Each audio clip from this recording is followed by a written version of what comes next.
Hi, welcome to Bearded Meeple. Today, we're going to take a look at a card game that deals with color set collecting.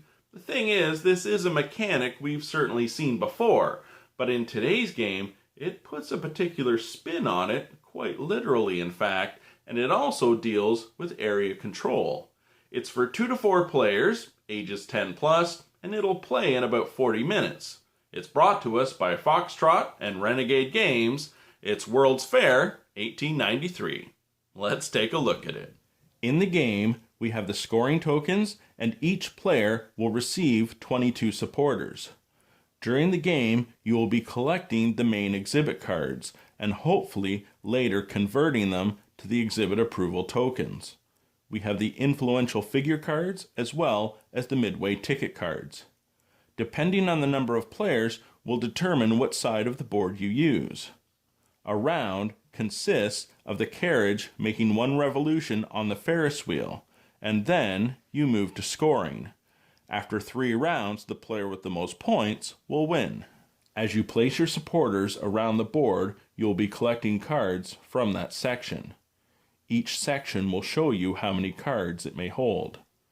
The 5 types are manufacturing, transportation, fine arts, electricity, and agriculture. However, the cards themselves won't do you any good.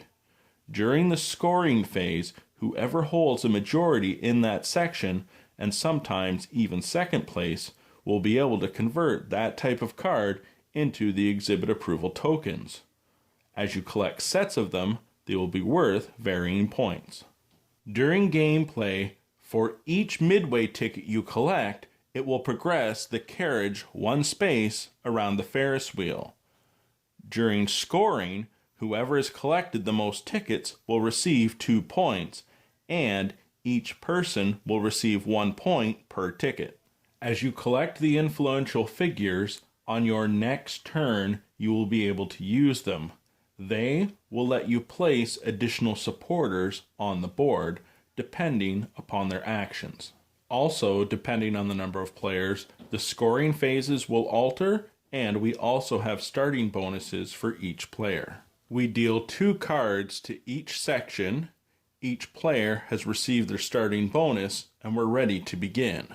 On a turn, there are 4 steps. The first thing you will do is place a supporter.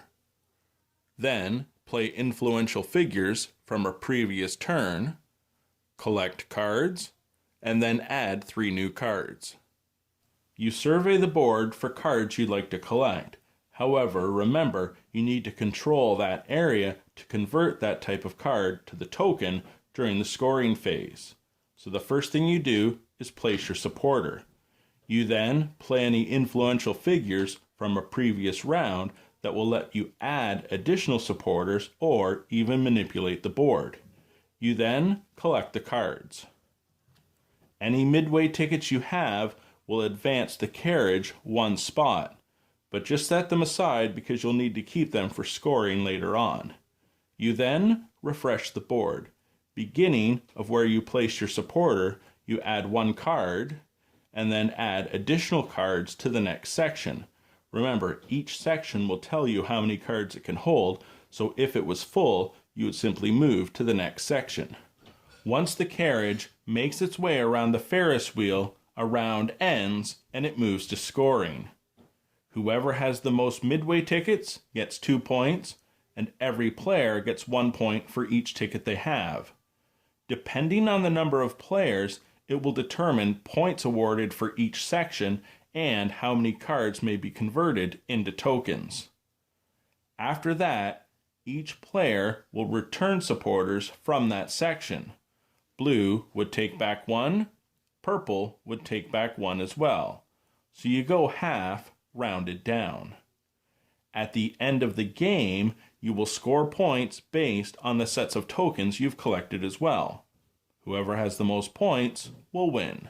And that, my friends, is World's Fair 1893. This game is fantastic. It is a solid game and a heck of a lot of fun.